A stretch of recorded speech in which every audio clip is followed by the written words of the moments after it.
Vou pedir que você abra a sua Bíblia na primeira carta de Paulo a Timóteo. E nós vamos ler juntos aqui esse texto. Eu dou o tema dessa mensagem enquanto ao ministério diaconal. 1 Timóteo 3, e nós vamos ler do versículo 8 até o versículo 13. 1 Timóteo, capítulo 3, de 8 a 13. Quero aqui reiterar nossa gratidão aos que nos visitam, tá bom? Deus abençoe. Se puderem à noite ou em outro momento, em outro culto, poderem estar conosco, será uma alegria também os que nos acompanham pela internet, que estão impossibilitados de virem nessa manhã. Quanto ao ministério diaconal, 1 Timóteo 3, 8 a 13. Irmãos, será uma aula, tá certo? Eu vou procurar buscar o que existe de professor em mim para poder compartilhar aqui com a igreja.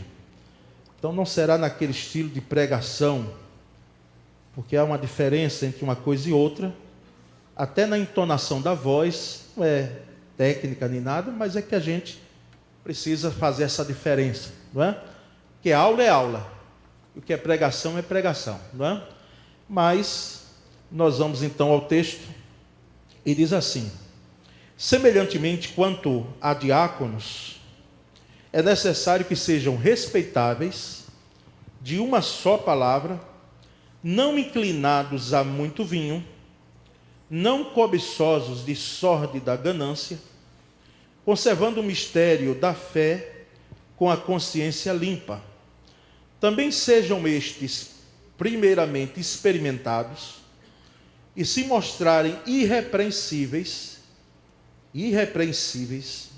oh Deus, ajuda-nos, exerçam diaconato. Da mesma sorte, quanto a mulheres, é necessário que sejam elas respeitáveis, não maldizentes, temperantes e fiéis em tudo. O diácono seja marido de uma só mulher e governe bem seus filhos e a própria casa. Pois os que desempenharem bem o diaconato alcançam para si mesmos justa preeminência e muita intrepidez na fé em Cristo Jesus. Amém, meus irmãos? Graças a Deus. Pastor Cláudio, por gentileza, abre esse copo aqui, para que você possa aqui servir ao seu conservo. Irmãos, nós entendemos que há dois sentidos nas Escrituras e no Novo Testamento, tá certo? Porque no Antigo Testamento nós não temos a presença grata, a presença do diaconato. Nós temos serviço no Antigo Testamento, que tem a ver com o diácono, mas não necessariamente ligado ao termo, ligado à função que surge no Novo Testamento, tá certo? Serviço sim, temos no Antigo, mas é no Novo Testamento que temos a função diaconal. E pode passar o slide seguinte aí. A palavra diáconos significa servo, ajudante, não é? É diferente de doulos. Doulos é servo também no grego, mas ele já tem um outro viés. É de serviço, mas o caminho do doulos, ele está sob o senhorio de Cristo, tá certo? Totalmente. Aquele que é escravo de Jesus, como Paulo disse. Eu sou servo de Jesus, escravo de Cristo. Não o escravo na escravidão que tivemos em toda a história da humanidade, não é? Mas aquele escravo que ele entende que ele tem um senhor, e inclusive no caso de Paulo e nós por extensão, era chamado escravo de orelhas furadas, orelha furada, quando ele servia ao seu senhor por um tempo e ele precisava ser liberado, não é? Ele estava livre, mas ele se apegou tanto ao seu senhor que ele dizia que queria servi-lo por amor e permanecia na casa do senhor. Então esse escravo tinha a orelha furada como um símbolo, né, um compromisso, né, de amor, de fidelidade ali, e não serviria mais pela pressão de uma compra que foi feita de sua vida, né, lamentavelmente, mas porque ele amava o Senhor. Então, aqui o sentido de diáconos é de servo, é de ajudante. E ele tem dois sentidos no Novo Testamento. O que nós podemos chamar de lato, né? Sentido lato, os estudiosos colocam isso, sentido lato da palavra e o sentido técnico da palavra. O sentido lato é amplo, ele aparece inúmeras vezes lá no Novo Testamento, mas sem intenção de fazer uso, de ligar ao ministério diaconal propriamente dito. Ou seja, é a ideia de diáconos a todo aquele que serve. A diaconia feita pelo crente, independentemente se ele é um diácono escolhido pela igreja, mas essa ideia de que todo cristão, de que todo crente na igreja local, ele é um diácono no sentido de servir, tá certo? Então esse é o sentido lato. Então assim, de alguma maneira, todos nós aqui somos diáconos. Por quê? Porque no sentido lato da palavra, nós somos servos, somos ajudantes, não é? E no sentido técnico, o termo é usado apenas 2 vezes no Novo Testamento. Apenas 2. E com a intenção de ligar essa palavra à função de oficial da igreja. Porque assim, entendamos nós, irmãos, nós temos 2 oficiais na igreja. Isso não quer dizer que eles sejam mais importantes, não é? Do que os que servem. Mas entendemos nós como batistas que pastores e diáconos, não é? Eles são os oficiais da igreja, eles são escolhidos pela igreja, e o meu entendimento dentro das escrituras, dentre tantos outros que corroboram com essa ideia, não é? Do diaconato permanente, tá certo? E do pastorado também permanente, a não ser que aquele diácono, ou no caso o pastor, como eu fiz exemplo, ele se torne destoante da função, da missão. Então, nesse caso, não há como levar o termo por si mesmo, sem estar consoante, aliado com a função, com a missão. Mas é assim, alguém que é eleito diácono, não é? O entendimento bíblico é que essa pessoa, ela seja e leve pelo restante da sua vida, mesmo que seja jubilado, não é? Ou seja, não tenha mais condição de estar no exercício, mas não deixa de ser diácono. Ele está ali, ele recebeu um chamado, uma missão pela igreja, não é?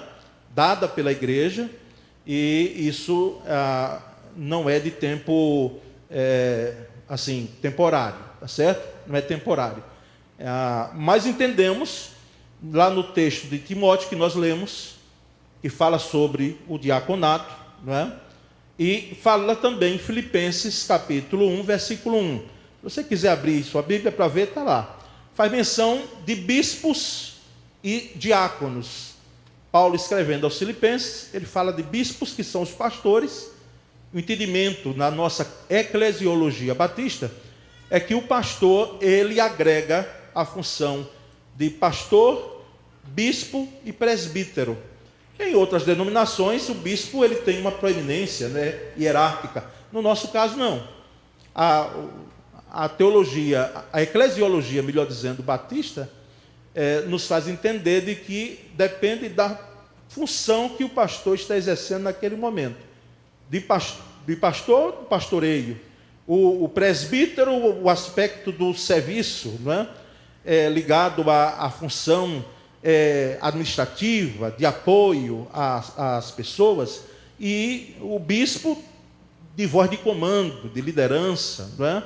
Então, depende muito da função, mas agrega, no caso do bispo, essas 3 funções. E os diáconos estão presentes lá, nesse texto de Filipenses capítulo 1, versículo 1, assim como em Timóteo, o texto que lemos. Agora, e quanto à questão de Atos 6, de 1 a 6, inclusive tem sido usada para referendar a origem do ministério diaconal, Atos 6. Lembra quando a igreja em Jerusalém reunida, ela escolheu 7, não é? Diáconos ali, nós lembramos até de nomes deles. Então aquilo agradou aos apóstolos, porque eles estavam sobrecarregados com a questão da área social da igreja, e esses homens, vamos dizer assim, foram escolhidos para ajudarem, para servirem à mesa, não é, daqueles que estavam necessitados na igreja. Então, essa palavra servir, irmãos, no texto de Atos 6, no versículo 2, é diácono lá. Então, eu respeito, e nós devemos respeitar quem pensa que aqui a ideia de diácono é naquele sentido lato, lembra? De que todos são diáconos, né? No intuito de servir. Mas eu penso que não, e por isso prego, por isso que falo, por isso que defendo. A minha ideia aqui, eu corroboro com o entendimento, e a maioria dos biblicistas, dos comentaristas bíblicos vai ficar com a ideia de que aqui em Atos 6, de fato, nós temos a origem do diaconato, tá certo? Porque o termo, ele é igual. E outra coisa, irmãos, a igreja de Jerusalém, ela sempre foi a norteadora das decisões no início da igreja primitiva, né? Ela foi a norteadora, não a proeminência. Não é? A questão de que há uma proeminência de uma igreja, isso já foi posterior. No caso do catolicismo romano, é dado a proeminência à igreja em Roma, não é? Inclusive o apóstolo Pedro como um papa, ou seja, alguém que teve a primazia, a proeminência dentre os outros diáconos, dentre os outros apóstolos, mas nós não percebemos isso nas Escrituras, não. Então não era uma questão de que Jerusalém era proeminente, ele tinha primazia de decidir, não. Jerusalém era ali onde os apóstolos, não é? Eles estavam naquele momento. Então, a doutrina dos apóstolos, que era a doutrina de Cristo, ela precisava partir dali, dando norte. Então, assim, e outra questão, uma terceira e última. Como é que surge em Filipos e depois em Éfeso, né? Porque em Timóteo, a carta a Timóteo é escrita quando Timóteo, que é pastor da igreja em Éfeso. Surge assim do nada, irmãos, o diaconato, já em Filipos, já em Éfeso, algo tão importante na vida da igreja, surgiu sem ter um marco, não é? Sem ter uma origem. Então, particularmente entendemos de que aqui nós temos o nascedouro do diaconato, tá certo? Porque, pela importância do diaconato no Novo Testamento, não passaria ileso sem o Novo Testamento fazer menção da origem do diaconato. Tá certo, irmãos? Então, esse texto de Atos 6, de 1 a 6, pode ser que você ouça algum outro líder, né, pastor, mestre até, dizendo, não, isso não tem nada a ver com diácono. Aqui é a questão de foram escolhidas pessoas para ajudarem na igreja, na diaconia, no serviço da igreja. Mas nós pensamos, irmãos, e defendemos de que aqui, de fato, é a origem do diaconato. E vamos perceber então que existem qualificações que são muito semelhantes às dos pastores em relação ao ministério diaconal. Muito, mas muito mesmo. Se você for ler o início do capítulo 3, que fala dos pastores, dos bispos, não é? Você vai perceber que se coaduna com as qualificações dos pastores, o diaconato. A diferença aí é pequena, tá certo? E aí alguém já disse até que a diferença está no vinho, né? Porque aos pastores não é dado lá explicitamente a questão do vinho, e lá no diaconato vem não dado a muito vinho, não dado ao vinho, não dado a muito vinho. Mas é muito mais do que isso aí, não é? E daqui a pouco nós vamos falar um pouco do vinho, não é? Para que os irmãos também tenham entendimento. Mas qual é a primeira qualificação para o diaconato, irmãos? Primeira qualificação é que eles sejam diáconos respeitáveis. É a expressão que é usada no versículo 8, na parte que nós chamamos A. Sejam respeitáveis. Precisam ser dignos de respeito, não é? Vida irrepreensível. E aqui lembro de uma expressão do apóstolo Paulo, quando ele disse, quem é apto para esta obra? Não é? Ou seja, Senhor, coloca diante de nós uma missão tão nobre e que requer uma exigência tão grande. Mas, irmãos, aqui entendamos irrepreensíveis, não perfeitos, tá bom? Não perfeitos, porque perfeito, ser humano nenhum existe, nenhum. Mas irrepreensíveis quanto à conduta enquanto cristãos, primeiramente, pessoas que amam a Cristo, que servem a Cristo, não é? E na conduta do ministério diaconal, sejam irrepreensíveis.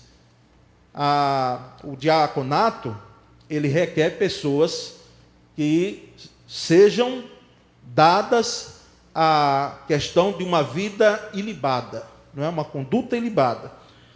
E isso liga necessariamente à questão do caráter. Pessoas que tenham caráter, não é? Então, qualquer função que fica à vista da igreja, como a dos diáconos, deve exigir comportamento acima de qualquer suspeita. Acima de qualquer suspeita. Pessoas que sejam de caráter. Por isso que precisam ser respeitáveis, dignas de respeito, não é? E nós percebemos então essa primeira qualificação aí que requer ao diaconato. Sejam pessoas respeitáveis, com uma vida, não é, que nós poderíamos dizer hoje sem receio, uma vida que se coadune com o que nós cremos. A segunda qualificação é que sejam pessoas de uma só palavra. Tá certo? Versículo 8 do versículo, na parte B dele, diz claramente lá que eles não sejam de língua dobre, não é? A expressão dobre, termo grego dílogos, ou seja, de duas palavras, não é? Dílogos, logos, palavra, de duas, então que não sejam pessoas de duas palavras. O sentido aí, para que não sejam pessoas de duas palavras, ou de língua dupla, sugere que tal pessoa não seja fofoqueira, não é? Não seja fofoqueira, seja uma pessoa que não seja de língua dupla. Ou o sentido também é aquele que fala uma coisa a uma pessoa e depois fala outra coisa sobre o mesmo assunto de outra forma a outra pessoa, não é? Então, para o diaconato, pessoas que têm dílogos, a língua dupla, não sejam de uma palavra só, pessoas que têm essa conduta, elas não se adequam, elas não estão para o diaconato. Precisam ser íntegros em suas palavras e consistentes em sua vida, não é? Irmãos, sempre quando façamos essas leituras, não é? E eu sei que à medida que eu vou colocando aqui, você vai buscando na sua mente, e dizendo, está vendo? Não é? Coloque-se também para você, tá certo? Cada item disso, porque o sentido de diaconia não é só para aquele que será eleito um diácono, mas é para todo cristão também. Não é em vão que está nas Escrituras. Então precisam ser íntegros em suas palavras e precisam não ser maledicentes, não é? A ideia aqui de maledicentes é não jogar uma pessoa contra outra, procurando mal, usando a palavra, não é? Às vezes isso, eu sei que nós temos visitantes aqui, mas não deve ocorrer no meio da igreja, e às vezes ocorre, não é? A pessoa fala uma coisa a você na privacidade, confiando, e aí às vezes a pessoa vai e fala para o outro, e geralmente quando transmite aumentado, né? Transmite aumentado. Por isso que os romanos diziam, no latim antigamente, tradutore traidore, ou seja, aquele que traduz alguma palavra ou voz, ele está tendencioso a trair, a colocar como ele pensa, como ele acha, como ele percebeu. Então é melhor que às vezes você, no caso se foi na privacidade, e particularmente aqui um parênteses bem rápido, existem coisas, informações que eu tenho, pessoas que abriram o coração para mim enquanto pastor, e acontece isso com diáconos, eu vou levar para o túmulo. Eu vou levar ao túmulo, não é? Por quê? Porque não compartilharei com ninguém. Porque foi dita numa privacidade e até por questão legal. Diante da justiça eu respondo como sacerdote, não é? Como pastor que estava ali como confidente, não é? Então, não são maledicentes, nem jogam uma pessoa contra a outra, E são pessoas que são confiáveis no que dizem. São confiáveis, ou seja, pessoa de uma só palavra. Não é? Sim, sim, como Jesus disse, não, não. Tá certo, irmãos? As pessoas que ficam muitas vezes diante de uma situação, na necessidade de uma só palavra, tendo vários discursos, não é? Sobre um tema que já se foi pronunciado, e ela pronunciou e defendeu, e depois vai se redobrando, né? No sentido aqui da diaconia, é preciso que a pessoa se enquadre e tenha uma só palavra, não é? Há uma terceira qualificação, irmãos. O negócio não é fácil não, viu, irmãos? Não é fácil não. Não é? Tem muita gente que às vezes querendo ser líder, mas liderança nunca foi e nunca será, isso seja no plano espiritual, eclesiológico, né? Ou na questão secular. As grandes empresas, né? Que não é o nosso caso aqui, hipótese alguma, mas é preciso uma exigência na liderança. Não é fácil. Se você almeja a liderança, não é bom você repensar, porque uma das qualidades, eu fecho já esse parênteses, uma das questões do líder é que ele é escolhido, é praticamente quase que empurrado, e ele vai, mas dentro dele mesmo não há um querer próprio para aquilo. Se sente muitas vezes incapacitado, mas Deus capacita no caso da obra dele. Fecha esse parêntese aí. Uma outra qualificação ou qualidade é não inclinados a muito vinho. O versículo 8, na parte C, diz isso. O diácono não deve ser apegado a muito vinho, que neste caso coloca em jogo a sobriedade e autocontrole do diaconato. Não é? Irmãos, o mundo que o apóstolo Paulo escreveu era um mundo que o vinho estava presente, não é? Naturalmente. O vinho fazia parte da mesa, né?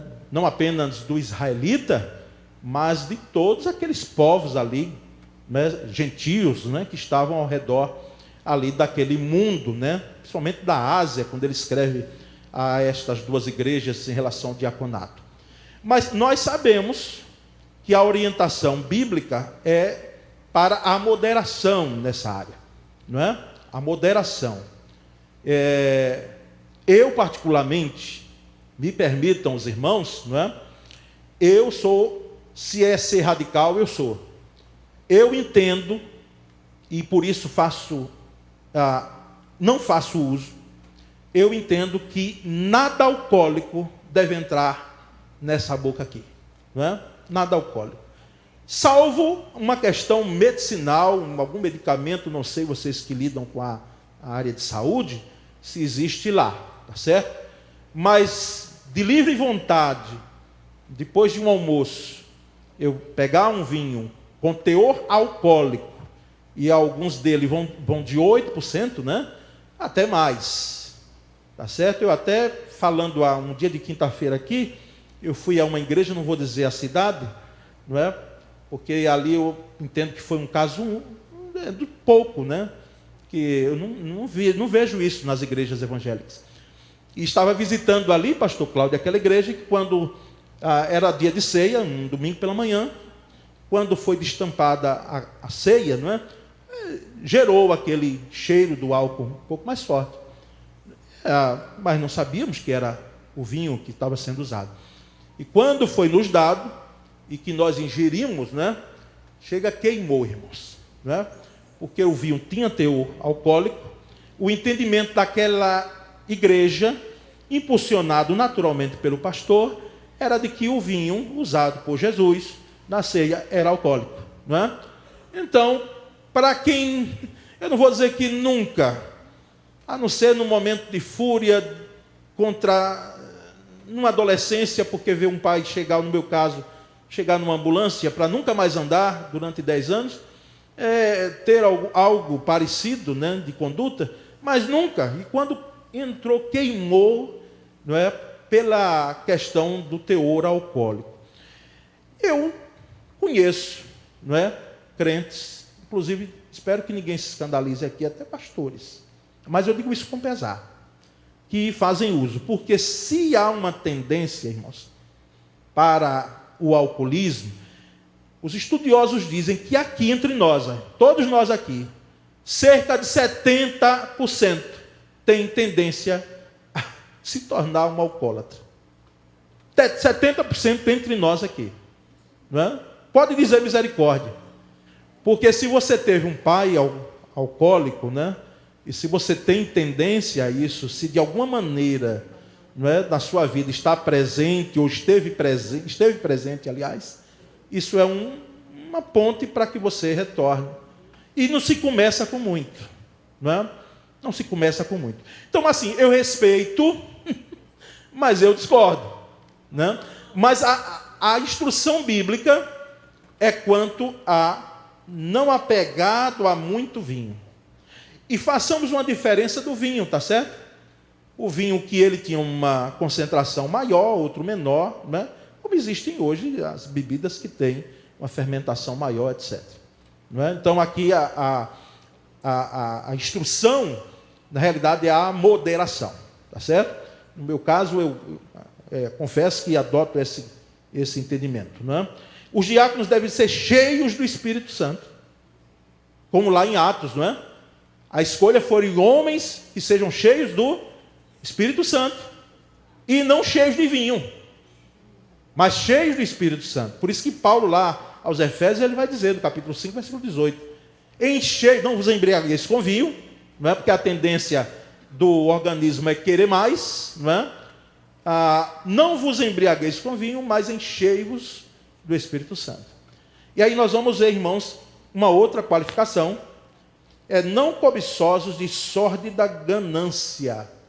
O versículo 8, a parte D, não é?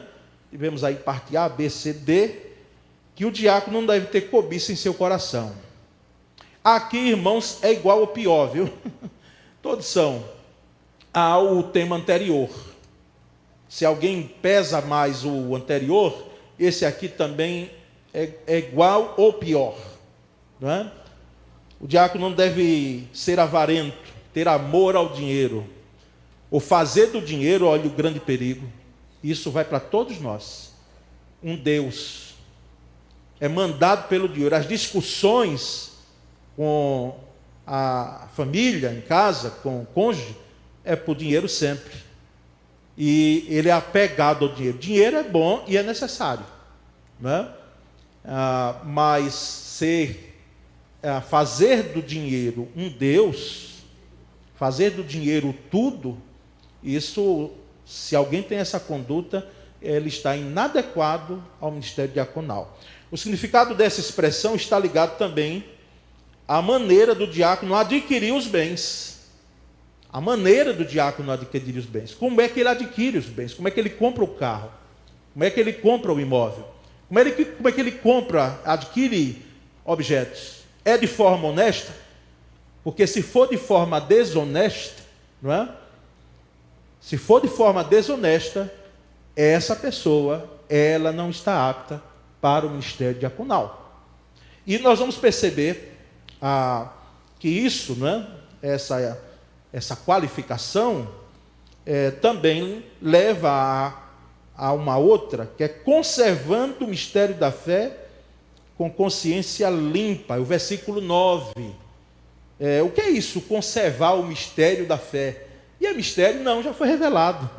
Mas Paulo usa essa expressão porque, de fato, desde a antiga aliança, o mistério da fé era o quê? É de que viria o Cordeiro de Deus, Jesus Cristo, que estava ali sendo apontado, não é, pelos profetas, pelos sacrifícios que eram feitos, e esse mistério não é mais mistério, ele já foi revelado, mas aqueles que têm o diaconato à sua frente, eles precisam conservar esse mistério da fé, ou seja, o diácono deve ser uma pessoa com convicções cristãs, sabe no que crê, ele sabe no que crê, convicto na palavra, não é?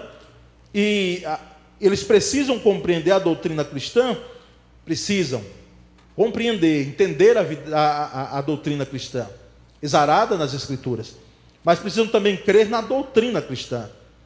Não precisa apenas compreender, mas crer e também viver a doutrina cristã, que é a palavra, não é? O que a palavra norteia. Então, conservar o mistério, aliás, da fé, com consciência limpa, é essa atitude de que um diácono, ele precisa ter convicção naquilo que ele crê. Ele sabe porque crê, não é? E ele está convicto de que a história de Cristo não é uma história de carochinha, não é uma invenção da igreja, não. Isso está presente desde da fundação, ou antes da fundação do mundo, né? O entendimento nosso de que esse mistério ele seria revelado em Cristo Jesus. Experimentados e provados é outra qualificação. Versículo 10. Os candidatos ao diaconato precisam ser primeiramente experimentados. E é o que nós entendemos em realizar. Um tempo desse, durante esse processo, alguém disse, mas eu lembro que não tinha esse negócio de experiência, não é? Tudo bem. Aqui nós já tivemos sim. Anos atrás, os irmãos de mais tempo aqui vão lembrar que os diáconos anterior à década de 80, eles eram escolhidos sem esse período probatório. Até porque foi ler as atas da igreja, não se tinha esse negócio. Mas é errado colocar? Não, ao contrário. Nós estamos alinhados com o texto bíblico que precisam ser experimentados. O entendimento nosso que durante um ano, né, vamos eleger agora, e durante um ano possa-se ter uma eleição de efetivação, né, segundo critérios que a própria igreja aqui escolheu. Então, eles precisam passar por um período probatório. Precisam. E é bom, irmãos. É salutar para a igreja. O treinamento aqui ele vai preceder a escolha e a ordenação. Um treinamento é uma prova que é dada antes do exercício, como diz o pastor Hernandes Dias Lopes. É uma prova que lhe é dada antes de você fazer exercícios. Então a prova já é dada. E você faz os exercícios diante já desta prova, né? E aqui a ideia, irmãos, desse período probatório, sejam experimentados, é que aquele que está diante de um diaconato entenda que ele precisa ter um coração de servo, primeiramente, antes de ter um coração de líder. Porque tem gente que quer liderar, mas precisa entender que antes de liderar, você precisa ser servo e não deixar de ser servo nunca. O serviço é algo que você vai ter sempre, não é? Porque a liderança até pode ser pontual, pode ser até, como algumas igrejas usam, temporária, não é? Naquele momento, mas o coração de servo sempre. E nós vamos então chegar a um ponto que eu sei que alguém pode ser que diz, sim, em relação a mulheres, que a gente só vê lá homens, não é? Lá em Atos, inclusive, foram 7 o quê? 7 homens, não é? O elemento feminino não estava lá presente, não.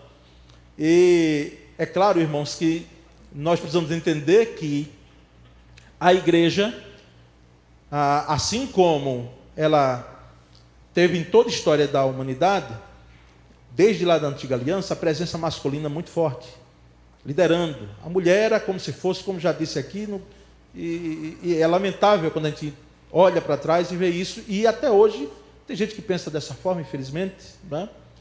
A mulher como ela sendo inferior no serviço. Existem algumas coisas na igreja que a mulher não pode fazer, né? Só o homem.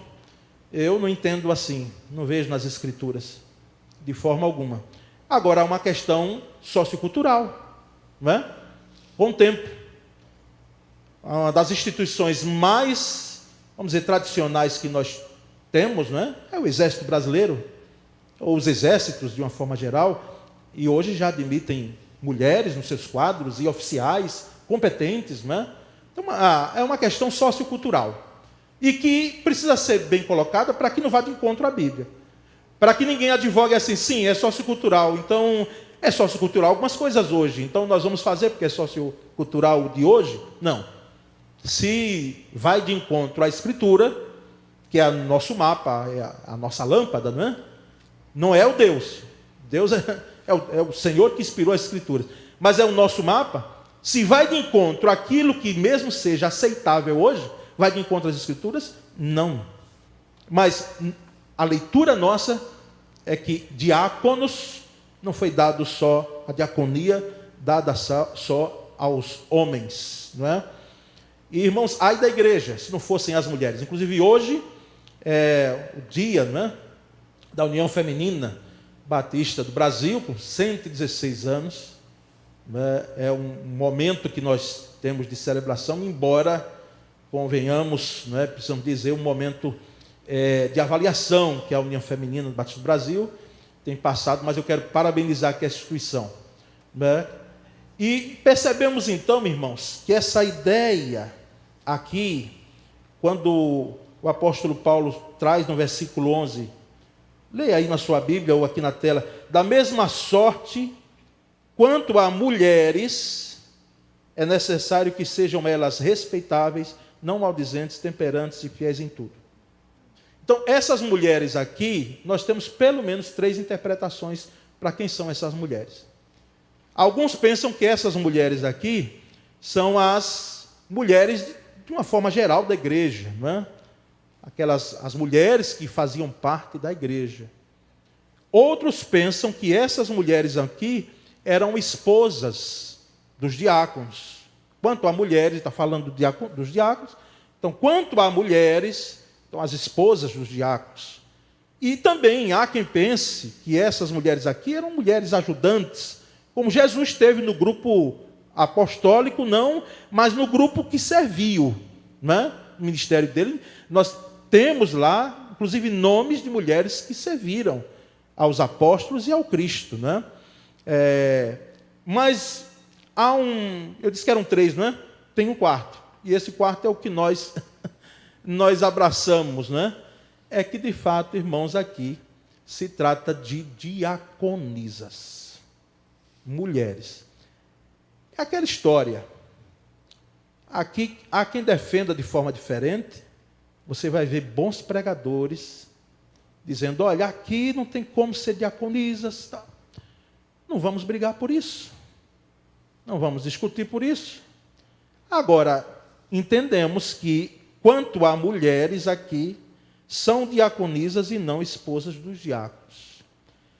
E é requerido dessas mulheres diaconisas que elas sejam não faladeiras, não é? Como diz aí, ó, não maldizentes, não faladeiras, caluniadoras, que elas sejam temperantes aí, que sejam moderadas, sóbrias, que tenham autocontrole, não é? E que sejam fiéis em tudo, que sejam confiáveis em tudo. É exigência, irmãos, não é? E quem não se adequa a essas condições aqui, precisa se adequar, não é? Em relação se aspira ao diaconato. E aí nós vamos chegando ao final, e vamos ver que agora ele retoma, no nosso entendimento, aos diáconos, os homens, fiéis à esposa e líderes da família. O diácono seja marido de uma só mulher, mas é claro, não é? Que seja assim. Só que nós precisamos lembrar que o mundo que o apóstolo Paulo estava escrevendo era um mundo que permitia o homem ter mais de uma mulher, não é?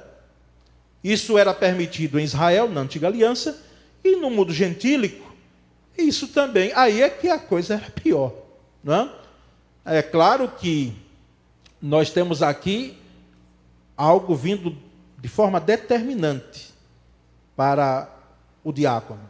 E seja fiel à sua esposa e que não pratique no entendimento, porque já se tinha na época, a poligamia, mas sim a monogamia. Seja marido de uma só mulher. Aqui o entendimento nosso, se alguém questiona, assim, aqui a ideia é de que então alguém não pode ser diácono se for viúvo, porque precisa ser casado. Não vamos entrar muito nesses detalhes, irmãos, mas aqui se está observando a questão de que esse diácono seja esposo de uma só mulher, não é? Esse é o ponto aqui fundamental. E que governe, que lidere. A ideia de governar aqui não é o mandão de casa, não. não é liderar. Ele seja um sacerdote com o auxílio da esposa. E convenhamos, irmãos, nós os homens, os que são casados aqui sem as nossas esposas, nós seríamos uma lástima, porque foram elas que cuidaram e que criaram os nossos filhos. Por isso que, às vezes, as mamães, às vezes não sempre, mamães precisam observar muito, porque o tempo, hoje é claro que está diferente, porque a mulher também está no mundo do trabalho, né? Mas o tempo que uma mãe tem é o tempo de formação do seu filho, lá durante 6, 7 anos, é o tempo de você impregnar nele as boas, não apenas a educação, que é necessária, mas os princípios do Evangelho. Então os diáconos precisam ser fiéis à esposa e ser líderes espirituais de sua casa, não é? Aqueles que estão debaixo do mesmo teto precisam entender, os filhos, que existe um líder em casa, não é? E é claro que nós temos, lamentavelmente, assim como temos para pastores, assim como nós temos para os irmãos também, né? Filhos que quando crescem abandonam o Evangelho, não querem saber. Às vezes querem ver Satanás em pessoa, mas não querem ver negócio que liga a igreja, que crente, coisa de estar na igreja. Então, uma vida devassa. Mas foram criados no Evangelho. E aí é preciso que a igreja entenda que o pai e a mãe fizeram tudo quanto era possível, e se fizeram. E eu quero crer que fizeram, sabe? Tudo quanto era possível. Agora, esse pai e essa mãe, se fizeram o exercício correto de pais e mães, não devem ser, então, instigados, né? Receberem palavras, como há tempos atrás, um dos nossos diáconos aqui, né, procurou, disse: pastor, muito triste, eu estou pensando até em deixar o ministério diaconal. Eu disse: mas por que, meu irmão? Não, porque eu vi agora há pouco, no corredor, se a gente pudesse, é uma benção, mas se a gente pudesse, não é, as conversas que muitas vezes são ali traçadas no corredor, só fossem conversas de bênção. Porque as conversas maledicentes que podem ocorrer dentro e fora da igreja, ela traz um prejuízo muito grande. Não, e eu ouvi de alguém que eu estou em pecado porque os meus filhos estão longe do Evangelho. E eu fiz de tudo para que pudessem, desde pequeno, eles pudessem aprender os princípios do Senhor. Então a igreja precisa, irmãos, ter sabedoria nesse ponto. Eu já vi pastores, muitas vezes, deixarem o púlpito. Não é? Vou citar um caso de um pastor que é um líder da nossa organização, da nossa denominação, porque ele citou. Para nós pastores, isso está público, está em rede social. Pastor Irlando Pereira de Azevedo, já seus mais de 90 anos, sendo pastor da primeira igreja batista de São Paulo, pediu afastamento, sem remuneração da igreja, para ir atrás de um filho que estava fora do Evangelho. A igreja entendeu e disse: não, pastor, vá, e nós vamos manter o seu salário, sua prebenda. E ele foi e disse: meus irmãos, porque para mim agora eu preciso ir atrás do meu filho, porque eu estou ganhando vidas para Cristo, mas eu perdi o meu filho e eu preciso ir atrás dele. Eu deixei que meu filho escapasse das minhas mãos e fui atrás do filho. Então, assim no diaconato, irmãos, não é? Deve ensinar os diáconos seus filhos e educá-los nos caminhos de Deus. Mas não quando tiverem um menzarrão. Já de idade, não, isso é pequeno, porque fará toda a diferença, não é? E aí nós vamos dando contornos finais a essa palavra, e chegamos que esses diáconos e diaconisas, no versículo 13, eles precisam ser dedicados ao serviço. Dedicados ao serviço. Note bem o que diz o texto: pois os que desempenharem bem o diaconato alcançam para si mesmos justa preeminência. A preeminência aqui é uma posição de honra. Esse parêntese aí fui eu que coloquei, tá certo? Grifo meu aí. Uma posição de honra e muita intrepidez na fé em Cristo Jesus. Então, eles aqui, não há a questão da preeminência, essa posição de honra, não é que eles são melhores do que ninguém da igreja. Como pastor, Em hipótese alguma, nenhum pastor, ele tem uma posição de liderança? Tem. Ele tem uma posição de preeminência, de honra? Claro que tem. Mas não é melhor do que ninguém dentro da igreja. Aqui o sentido de serem recompensados é serem recompensados com o respeito dos outros. Ou seja, alguém olha para o diácono, para a diaconisa e diz, de fato, esta aí é um homem e uma mulher de Deus. E há um respeito dentro da igreja e fora da igreja. Não é? Ninguém tem nada a apontar o dedo e dizer, pode até ter calúnia, sabe? Porque calúnia, infelizmente, existe por tanto. A pessoa está com a vida correta e hoje se lança uma calúnia, né? Mas a vida dele é conhecida, é ilibada. Não é? É como o nosso pastor emérito, pastor Jabes. Ninguém teve nada, hoje é acamado totalmente, mas ninguém tem nada em sua vida para dizer, não, esse foi um pastor que se locupletou do ministério, em nada. Inclusive, há anos atrás, eu estava numa fila de banco, aqui no centro, e começou a conversar, eu já era pastor, no início do ministério, conversar sobre pastor. E pastor tal, e são ladrões, são aquilo que a gente já ouve, né? E antes eu ficava muito indignado, pastor Cláudio, confesso, no início, né? Rapaz, eu estou aqui para falar aqui alguma coisa e dizer que eu sou diferente, mas fiquei ali observando o restante da conversa. Porque assim, é claro, numa questão judicial, pode até ser que o pastor vá, e é bom que vá em determinadas questões, se defender, que a vida dele moral está em jogo. Mas ali ouvindo, aí eu digo, pronto, agora o negócio está difícil, como é que eu vou entrar aqui? Não vou. E fiquei pedindo controle, autocontrole. Lembra do autocontrole, o tempero, né? Aí disseram, não, mas tem um pastor. Aí o outro disse, não, tem um pastor aqui, em Aracaju, chamado Jarbas, não disse nem direito o nome do pastor Jarbas, Jarbas Nogueira. Né? Esse pastor, ele é correto. Ninguém tem nada a falar dele, não sei o que. Aí eu digo, pronto, fica calado, fecha aqui essa boca. Né?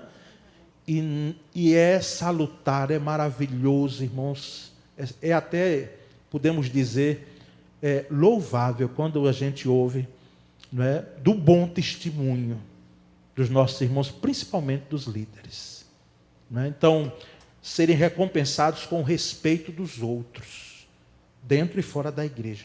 O diaconato, irmãos, e essa expressão não é minha, é do pastor Hernandes Dias Lopes, a quem por outra a gente está lendo comentário, né, buscando alguma coisa para poder trazer, e louva a Deus pela vida dele. É presbiteriano, nosso irmão em Cristo, e que tanto tem nos ajudado. O diaconato não é uma plataforma de privilégios, não é, mas de serviço. O diaconato não é uma plataforma de privilégios, mas é uma plataforma de serviço. Então, se alguém aspira o diaconato, a igreja entendendo e você entendendo, colocou seu nome à disposição, então entenda que é serviço e não privilégio. Que Deus, com a sua graça, possa fazer com que essa palavra oriente a igreja, venha trazer mais conhecimento, para que no próximo domingo, pela misericórdia e graça de Deus, possamos escolher, né, os diáconos que estarão nesse período probatório em nossa igreja. Amém, meus irmãos? Então, se houver alguma dúvida dentro dessa palavra, se você quiser algum esclarecimento, eu posso demorar um pouquinho para responder, viu? Mas eu vou lhe responder, tá bom? Ou fale comigo, para que a gente possa entender, né, esse ministério diaconal dentro desse texto a Timóteo. Então vamos ficar em pé, oração e bênção. Estamos encerrando o culto dessa manhã. Ó Deus bendito, muito obrigado nessa manhã, pela tua graça e misericórdia, fazendo com que nós pudéssemos chegar aqui, Senhor. Muito obrigado, Senhor, pelas chuvas que têm caído em nossa cidade, nosso estado. Agradecemos, Senhor, porque elas são frutos do teu cuidado e nós precisamos delas. Se trazem algum contratempo, sabemos também que trazem bênçãos para nós porque a água é uma necessidade. E nós te agradecemos pelo privilégio que tivemos, podermos estar aqui reunidos nessa manhã. Ó Deus, leva-nos aqui para vivermos esse domingo que o Senhor nos concedeu. E à noite, pela tua misericórdia e graça, possamos aqui estar reunidos. Te agradecemos porque soubemos que a missionária Elisete está em vias de receber alta hospitalar. Muito obrigado, Senhor. Oramos agora pelo nosso irmão Sakai, que está lá na Cristolândia. Abençoa o teu servo lá, Senhor, fazendo prosperar. Que o amor de Deus, o Pai, a graça de Jesus, o nosso Senhor, e a doce comunhão do Espírito Santo seja conosco hoje e sempre. Amém.